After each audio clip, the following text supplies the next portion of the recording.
Salut à tous, j'espère que vous allez bien. On va parler d'un match très important pour le FC Barcelone, peut-être le match le plus important de la saison pour l'instant. C'est le match contre le Paris Saint-Germain en huitième de finale de Ligue des Champions.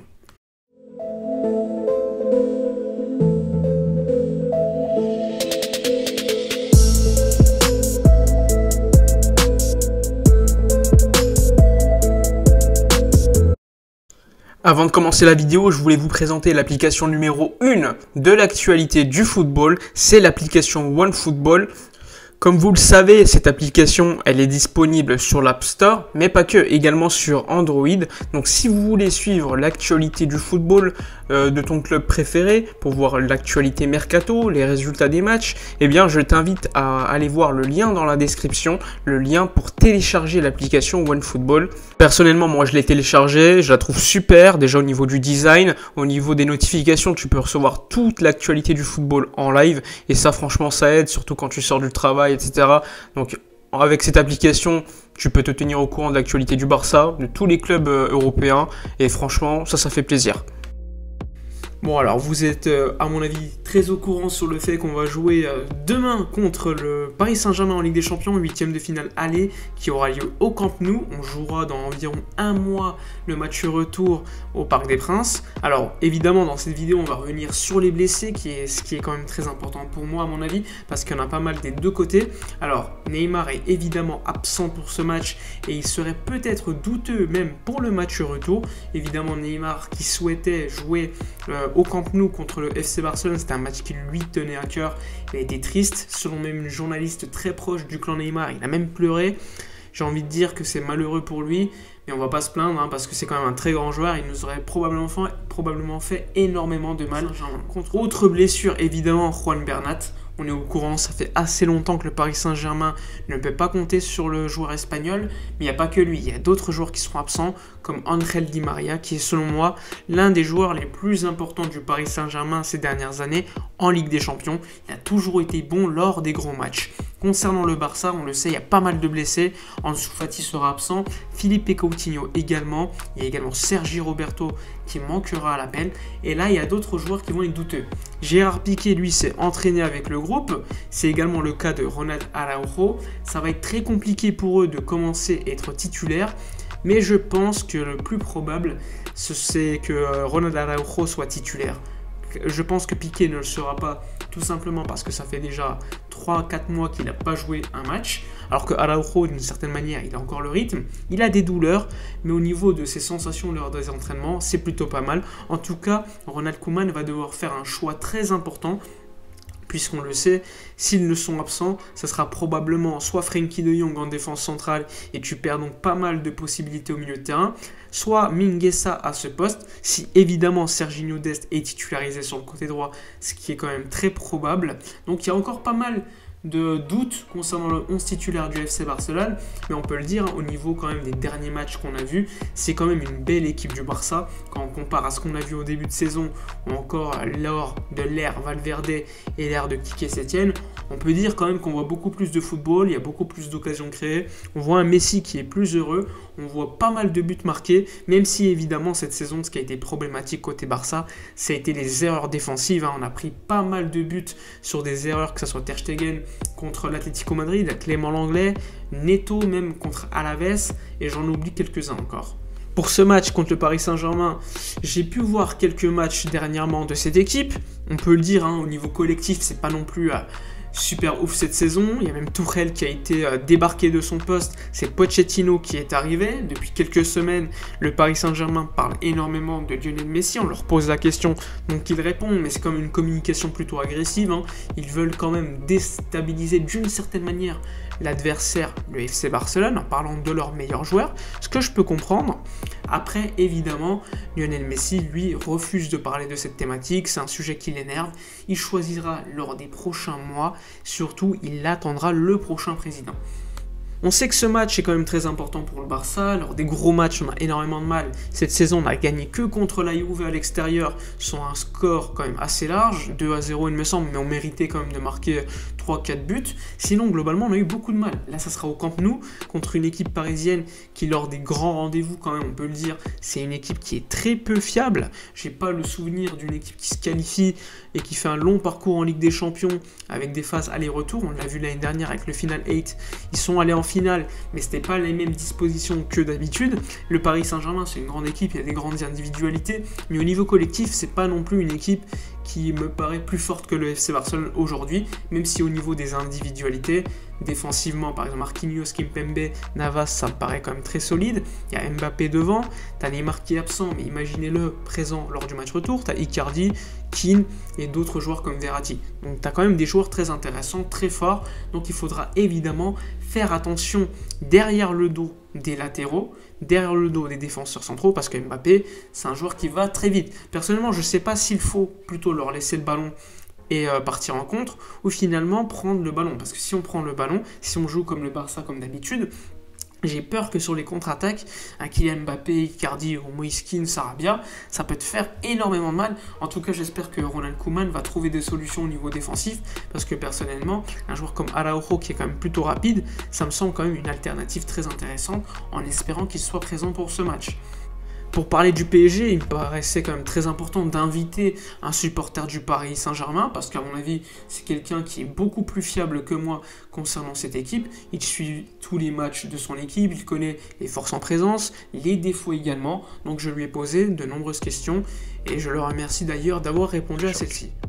Eh bien, tout d'abord, le Paris Saint-Germain a eu un début de saison compliqué, avec un manque de préparation et de nombreux cas Covid au sein du club.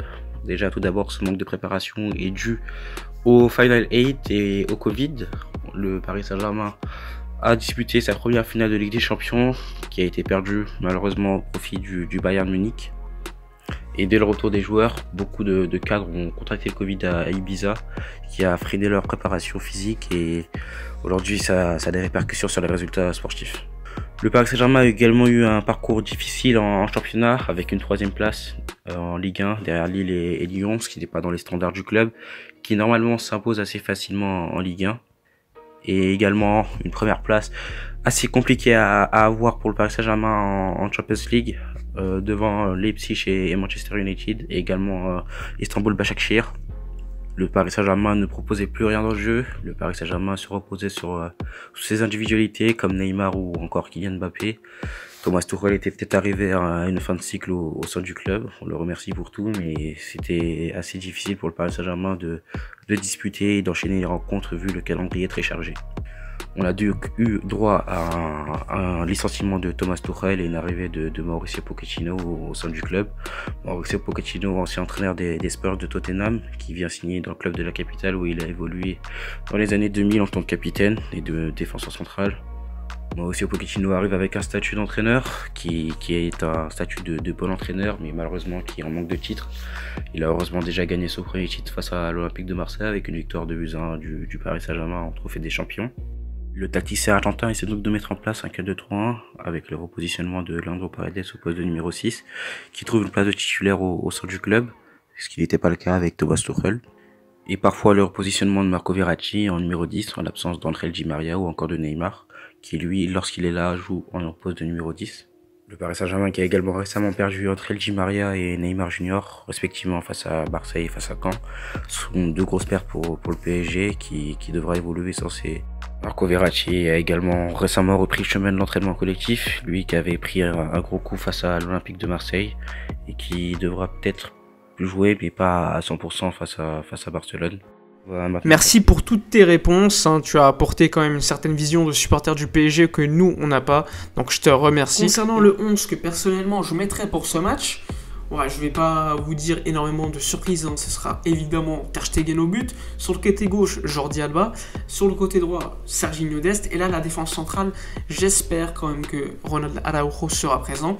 Et dans ce cas-là, je le mettrai avec Clément Lenglet sur le côté gauche. Ensuite, au milieu de terrain, assez classiquement, Busquets, Frenkie de Jong et Pedri.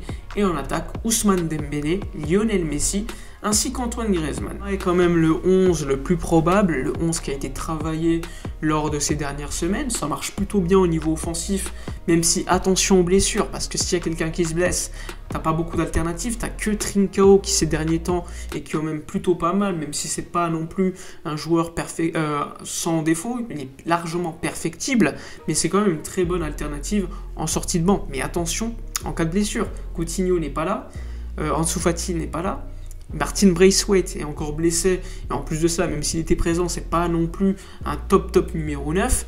Donc attention aux blessures qui me paraissent quand même un sujet très important. Du côté du PSG, à mon avis, ça va être un 11 plutôt classique, même s'il y a des absences. Je pense que Navas sera présent, Verratti également. Je pense pas que ça sera Sarabia. Je vois plutôt un Moïse Kean sur le côté, avec évidemment Kylian Mbappé devant Icardi. Je pense également qu'on verra un Gueye Verratti au milieu de terrain avec Paredes. C'est un milieu de terrain qui marche plutôt bien, même si je trouve que le Paris Saint-Germain n'est pas au sommet de sa forme. Ça aurait pu être beaucoup mieux au niveau collectif ces derniers temps. Mais attention, lors d'un match de Ligue des Champions, le Paris Saint-Germain, ils sont capables de faire des gros matchs, comme faire des matchs où ils passent totalement à côté. Et quand tu as Mbappé dans ton équipe, c'est toujours très intéressant de le voir, même si on a vu au Paris Saint-Germain, il n'a pas fait des grands matchs en Ligue des Champions. Franchement, j'ai pas le souvenir, peut-être contre le Bayern Munich en phase de poule, peut-être comme un ou deux matchs contre Liverpool, mais globalement, on n'a pas vu un grand Mbappé en Ligue des Champions. Donc j'espère que ça continuera et que ça ne sera pas contre nous.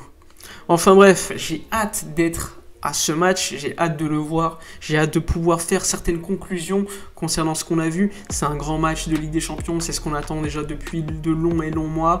Là, il n'y a toujours pas de public, c'est au Camp Nou. Donc en plus c'est le Paris Saint-Germain, on sait que le Paris Saint-Germain ces dernières années en Ligue des Champions ça nous réussit plutôt bien, même si on a perdu quelques matchs. Je me rappelle en phase de poule en 2014-2015 ou encore le 4-0 où j'étais au stade, ça m'a fait énormément de mal, je ne vais pas vous le cacher. Après évidemment en ce moment il y a une petite rivalité qui s'installe, mais bon pour moi c'est pas une véritable rivalité. Le Paris Saint-Germain ça reste un club très très jeune, hein, qui a 50 ans il me semble. Ronald Koeman est plus vieux pour vous dire. C'est un club qui a certes énormément d'ambition, mais laissons le temps au temps. Ça reste un club qui n'a pas beaucoup de rivaux au niveau européen. C'est un club qui a surtout une rivalité avec l'Olympique de Marseille au niveau national. Sinon franchement une rivalité avec le FC Barcelone ça n'a aucun sens. J'ai vu des ultras parisiens insulter le Barça, mais bon, ils ont l'habitude, ils le font avec tous leurs adversaires. Faut pas non plus penser qu'ils sont contre le FC Barcelone, l'institution, même s'ils détestent le FC Barcelone. Franchement, moi, ça me fait plus marrer qu'autre chose. Faut vraiment prendre cela avec du recul, même si certains supporters prennent cela très au sérieux. Pour moi, c'est que du football. Faut pas rentrer dans des choses personnelles, etc. Faut pas non plus oublier que Nasser Al-Khelaifi, il y a encore quelques années, c'était encore un supporter du FC Barcelone. Il venait au Camp Nou pour assister à des grands matchs, notamment la Manita contre le Real Madrid en 2010. Il était là également lorsqu'il a pris les rênes du Paris Saint-Germain à parler du Barça comme un modèle à suivre au niveau philosophique, au niveau des joueurs à recruter, etc. Ils ont toujours pris soin de parler à nos joueurs pendant les mercatos, nous aussi, donc ça fait partie du jeu. Donc il ne faut pas non plus parler du Paris Saint-Germain comme un club qui n'est pas respectable, etc.